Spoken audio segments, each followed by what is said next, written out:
Hello friends, welcome back to my channel moms aware. मैं हूं निधि। आज आपके सामने एक बहुत इंपॉर्टेंट टॉपिक लाई हूं। इस वीडियो में आपसे शेयर करने वाली हूं कि सिजेरियन डिलीवरी के बाद अपनी खुद की केयर कैसे करें, और साथ में ये भी शेयर करूंगी कि जब मेरी सिजेरियन डिलीवरी हुई थी तो उसके बाद जो 2-3 मंथ्स मैंने कुछ टिप्स फॉलो किए थे, वही टिप्स भी आज आपसे मैं शेयर करने वाली हूँ।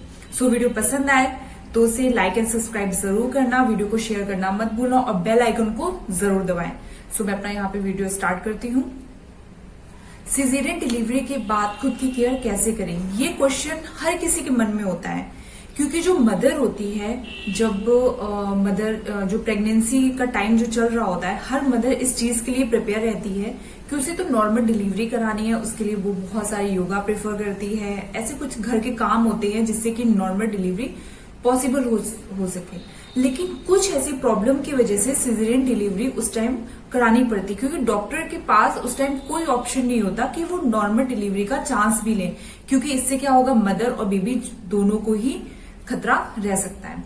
तो इसलिए जो मदर की जब सिजेरियन डिलीवरी हो जाती है तो जो मदर होती है वो बहुत बड़े चेंज से होकर आती है, तो उसको मेंटली प्रिपेयर होने में थोड़ा टाइम लग जाता है। क्योंकि आप खुद ही सोचिए, जो मदर 9 मंथ तक पूरे ये सोच के आई है कि नहीं मुझे तो नॉर्मल डिलीवरी करानी है, वो मेंटली फिजिकली उस चीज के लिए प्रिपेयर होती है।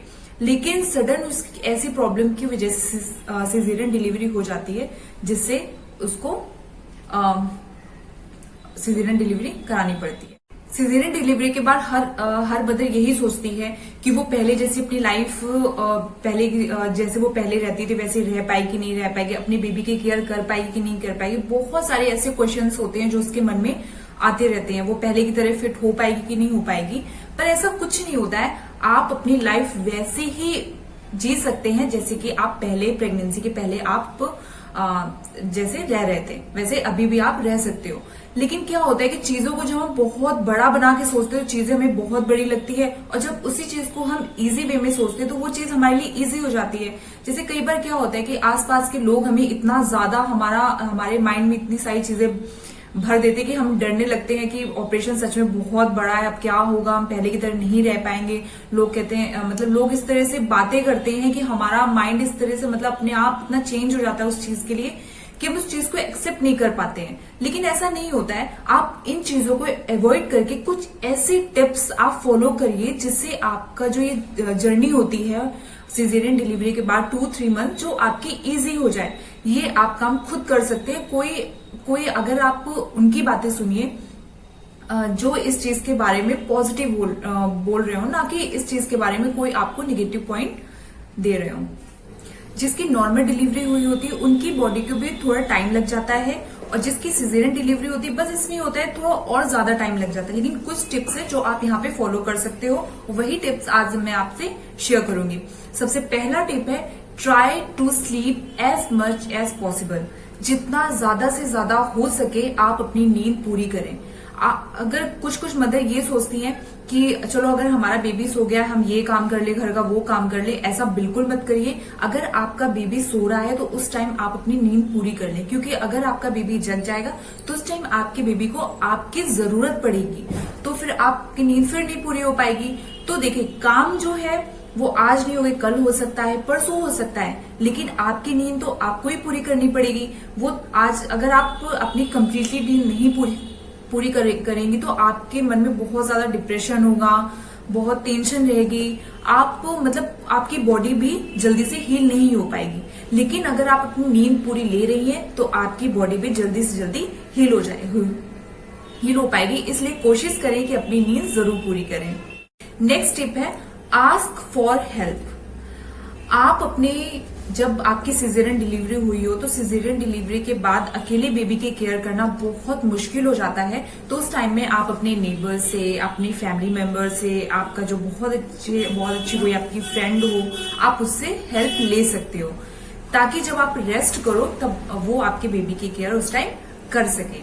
इससे आपको आराम भी मिल जाएगी। तो आप डिमांड करिए कि आपको उस टाइम किसी की हेल्प की जरूरत है। Next tip, reduce the risk of postpartum depression. Postpartum depression क्या होता है कि सिजेरियन डिलीवरी के बाद अगर पेशेंट यानी कि जो मदर होती है उनको अगर किसी भी तरह का डिप्रेशन या किसी भी तरह की टेंशन होती है, अगर वो इस चीज से सफर कर रही होती है, उसे हम पोस्टमार्टम डिप्रेशन कहते हैं। तो उस चीज को कम करने के लिए वो अपने पार्टनर से बात कर सकते हैं, जो उनका बहुत अच्छा फ्रेंड हो उनसे बात कर सकती है, कोई फैमिली मेंबर जो आपके बहुत ज्यादा क्लोज हो, आप उनसे भी इस चीज के बारे में अपनी प्रॉब्लम उन्हें बता सकती है। लेकिन अगर आप अपने पार्टनर से ये सब शेयर करो, क्योंकि वो सबसे ज्यादा आपके क्लोज होते हैं, तो आपकी जो ये जर्नी रहेगी आफ्टर सीजेरियन डिलीवरी बहुत इजी हो जाएगी। जो बेबी के डैडी है मेरा उनसे यही कहना है कि उस टाइम आप बेबी के मदर की उस टाइम जितनी ज्यादा केयर हो सके आप उनकी केयर करें, उनका सपोर्ट करें, उनकी बातों को सुने और प्रॉब्लम को उनकी सॉल्व करें, जिससे जो आफ्टर डिलीवरी के बाद यानी कि सीजेरियन डिलीवरी के बाद जो उनकी 2-3 मंथ्स की जो जर्नी हो वो इजी हो जाए। सीजेरियन डिलीवरी के बाद मेरे पार्टनर ने मेरी बहुत हेल्प की, मेरा बहुत सपोर्ट किया, तो मेरी जो जर्नी थी वो बहुत इजी रही 2-3 मंथ्स।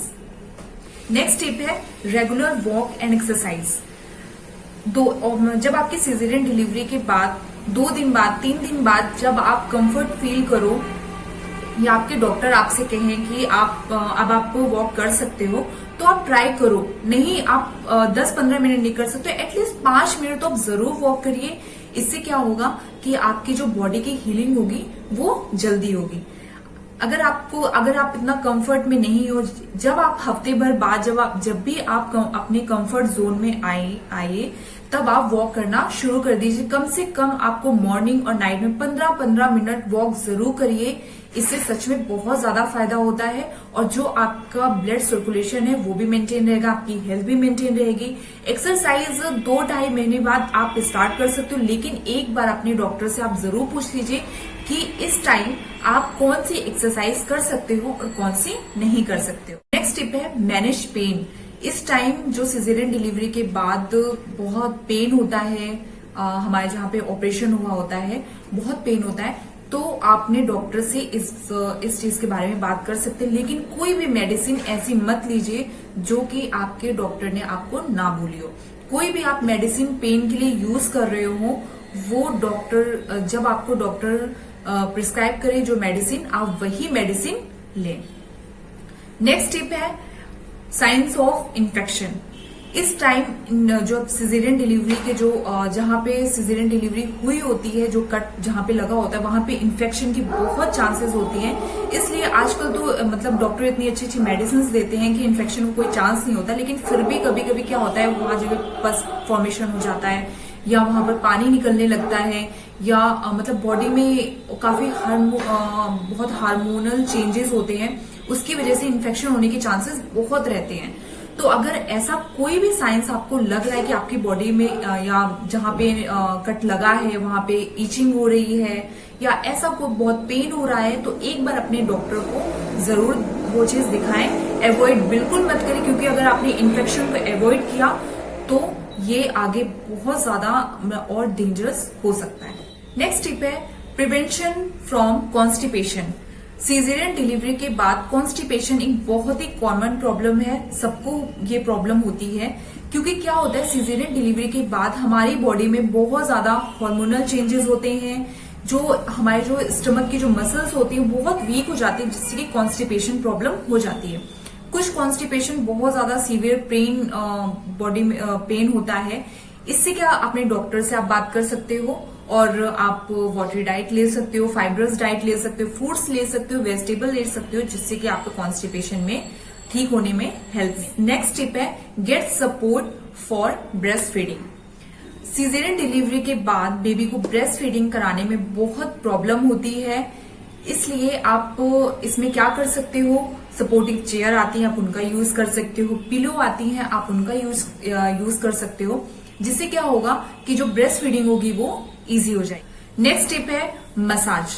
बॉडी मसाज तो बहुत ही जरूरी होती है, चाहे वो नॉर्मल डिलीवरी हो और चाहे सिजेरियन डिलीवरी हो। कुछ लोगों का मानना ये है कि सिजेरियन डिलीवरी के बाद मसाज नहीं करा सकते हैं। अब काफी सारे लोग इसी चीज में टेंशन करते हैं, अब हम मसाज नहीं करा पाएंगे, अब क्या होगा। ऐसा कुछ नहीं होता, बस आप पेट की ही तो मसाज नहीं करा सकते हो, लेकिन आप अपने हाथों और पैरों में आप मसाज करा सकते हो, आप सर की मसाज भी करा सकते हो। इससे क्या होगा, जो अभी आपकी बॉडी का जो ब्लड सर्कुलेशन होगा वो मेंटेन रहेगा और आप काफी रिलीफ भी इस चीज से फील करोगे।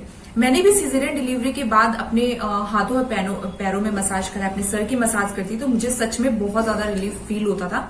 बहुत हल्के हाथों से कराइए अगर आपको प्रॉब्लम हो रही है, लेकिन आप मसाज जरूर कराएं। ऐसा कुछ नहीं होता कि आप बिल्कुल मसाज करा ही नहीं सकते हैं।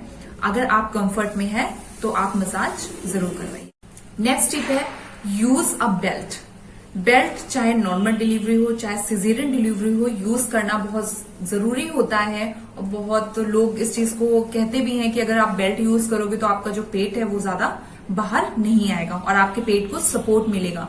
लेकिन सिजेरियन डिलीवरी के बाद जब आप कंफर्ट जोन में हो, अगर आपको लगता है आपको बेल्ट लगाने से कोई भी प्रॉब्लम नहीं हो रही, तो आप बेल्ट लगाना शुरू कर सकते हो। और एक बार अपने डॉक्टर से जरूर पूछ लें कि आप बेल्ट कब से लगा सकते हो।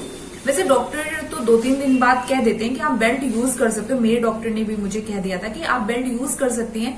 लेकिन जब मेरे स्टिचेस लगे हुए थे तो मैं बेल्ट जब लगाती थी तो वो मेरी स्किन में ना बहुत पेन होता था मुझे बेल्ट लगाने में।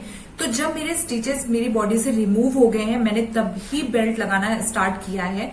उससे बेल्ट लगाने से क्या होता है, आपके पेट को बहुत ज्यादा सपोर्ट मिलता है। आप खड़े खड़े बहुत सारे ऐसे काम कर सकते हो जैसे कि कोई भी प्रॉब्लम नहीं होती है। लेकिन जब आपके अगर स्टिचेस लगे हुए हैं, आप तब अगर बेल्ट लगा रहे हो, आप कंफर्ट में हो, आप कोई प्रॉब्लम नहीं हो रही, तो आप उस टाइम में भी बेल्ट लगा सकते हो। मैंने नहीं लगाई क्योंकि मुझे प्रॉब्लम होती थी, तो मैंने बाद में ही बेल्ट लगाना स्टार्ट किया। तो आप उस टाइम बेल्ट लगा के बहुत सारे काम कर सकते हो। इससे क्या होगा, आपके जो पेट है ना उसमें जोर नहीं लगेगा। नेक्स्ट टिप है यूज ऑफ टॉयलेट सीट। बहुत इंपॉर्टेंट पॉइंट है। किसी के यहाँ क्या होता है, कम्बोर्ड वाली टॉयलेट सीट होती है और किसी के यहाँ नहीं होती है। तो जिसके यहाँ नहीं होती है उन लोग टॉयलेट सीट का यूज कर सकते हैं। स्टूल भी आता है, लेकिन अगर आप चेयर का यूज करेंगे तो पीछे इसमें सपोर्ट के लिए पीछे आप टेक ले सकते हो और इसमें बहुत इजी रहता है। इससे आपके पेट में बहुत जोर भी नहीं लगेगा और आपके पेट को सपोर्ट भी मिलेगा और इससे आपका पेट ज्यादा बाहर भी नहीं आएगा।